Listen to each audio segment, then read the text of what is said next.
بسم اللہ الرحمن الرحیم بسم اللہ وحدہ والصلاة والسلام علی رسول اللہ اما بعد عن ابی ہریرہ رضی اللہ تعالی عنہ قال قال رسول اللہ صلی اللہ علیہ وآلہ وسلم لا يؤمن احدكم حتى اكون احب الیہ من والدہ وولدہ والناس اجمعین رواہ البخاری۔ میرے مسلمان بھائیوں اور بہنوں، ہماری ملک کی جو موجودہ صورتحال ہے یہ انتہائی خطرناک اور گھمبیر ہو چکی ہے۔ یقین جانیں جب اس صورتحال کو دیکھتے ہیں تو دل خون کے آنسو روتا ہے۔ ہوا یہ ہے کہ لاہور کے اندر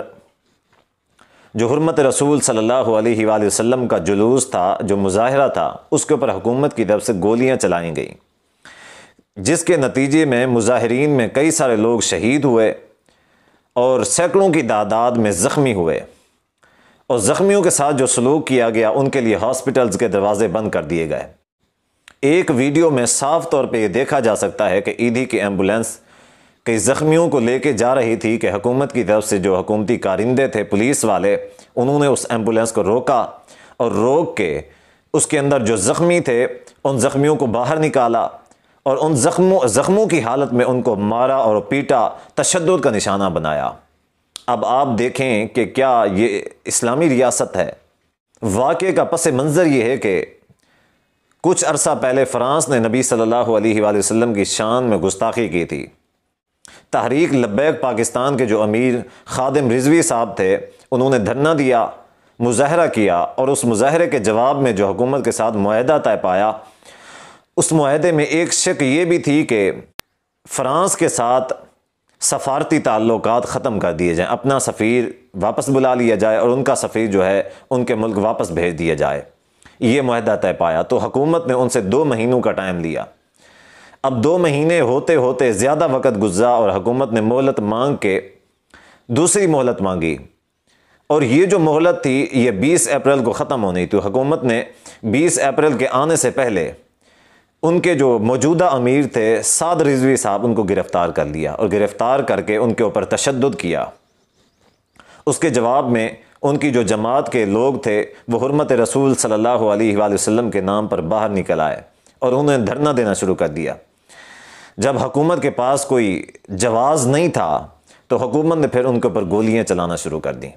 اب آپ دیکھیں اور خود اندازہ لگائیں کہ کیا یہ جو حکومت ہے، یہ جو حکمران ہیں، یہ ریاست مدینہ کے حکمران ہیں۔ اب آپ اندازہ لگائیں کہ نبی صلی اللہ علیہ وآلہ وسلم کی حرمت کا معاملہ تھا۔ حالانکہ حدیث میں تو آتا ہے، بخاری شریف کی حدیث ہے، نبی صلی اللہ علیہ وآلہ وسلم نے فرمایا کہ لا یؤمن احدکم حتی اکون احب الیہ من والدی وولدی والناس اجمعین۔ نبی صلی اللہ علیہ وآلہ وسلم نے فرمایا کہ کوئی شخص تب تک کامل مومن ہو ہی نہیں سکتا کہ جب تک وہ ہر چیز سے زیادہ مجھ سے محبت نہ کرے، یعنی کہ میں بذات خود اس کی ہر چیز سے زیادہ محبوب نہ ہو جاؤں۔ من والدی و ولدی، اس کی اولاد سے، اس کے والدین سے، اس کے مال سے، اس کی جان سے، اس کے عزیز و اقارب، ہر چیز سے زیادہ اگر میں محبوب نہیں ہوں، اس کا پسندیدہ نہیں ہوں، مجھ سے اس کی محبت نہیں ہے، تو اس شخص کا ایمان کامل نہیں ہو سکتا۔ ایک طرف تو ہمارے حکمران یہ کہتے ہیں کہ ہماری جو حکومت ہے یہ ریاست مدینہ ہے اور ہم نبی صلی اللہ علیہ وآلہ وسلم سے سچے دل کے ساتھ محبت کرنے والے ہیں، اور دوسری طرف وہ فرانس کے سفیر کو نکالنا تو دور کی بات ہے، اس کو ایک احتجاجی مراسلہ بھی تھمانا ان کی جرت نہیں ہے، ان کی غیرت ان کو اتنا بھی جھنجھوڑتی نہیں ہے کہ ایک مراسلہ بھی احتجاجی طور پہ تھما دیں کہ جس میں کم سے کم اتنا کہا گیا ہو کہ تم نے نبی صلی اللہ علیہ وسلم کی شان میں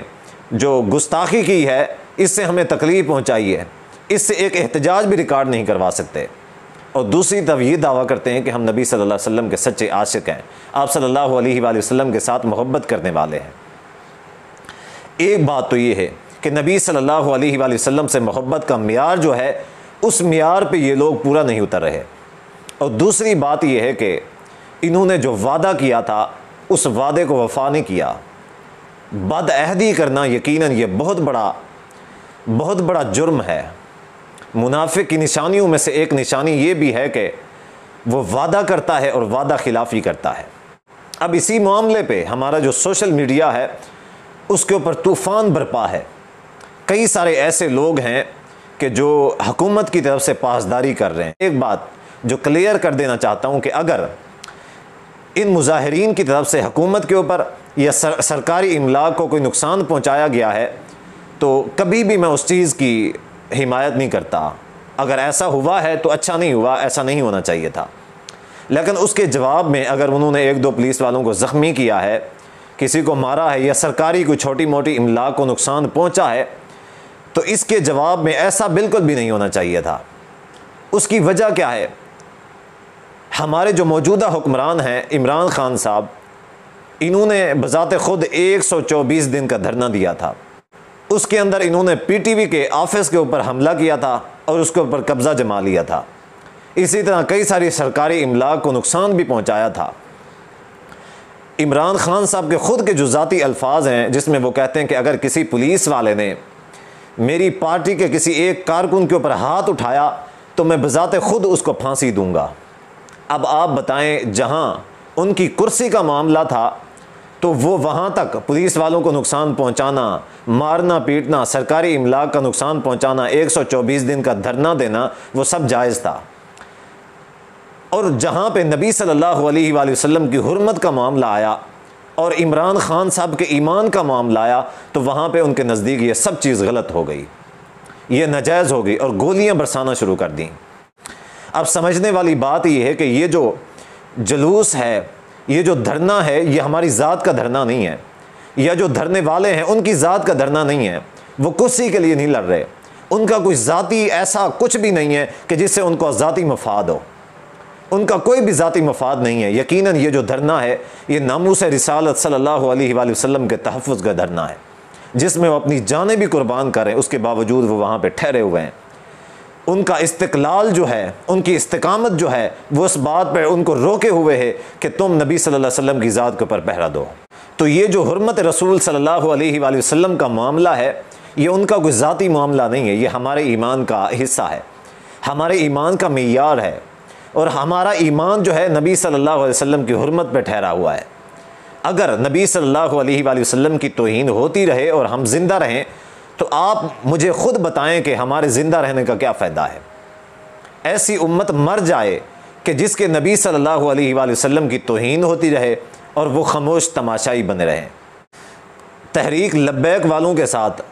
ہمارا اختلاف ہو سکتا ہے، سیاسی اختلاف بھی ہو سکتا ہے،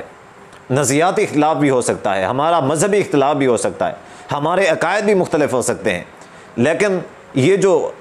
تحفظ حرمت رسول صلی اللہ علیہ وآلہ وسلم والا معاملہ ہے یہ ہمارا سب کا متفقہ ہے، اور اس کے اوپر ہم نے یقیناً ہم نے بھی نبی صلی اللہ علیہ وآلہ وسلم کا کلمہ پڑھا ہوا ہے،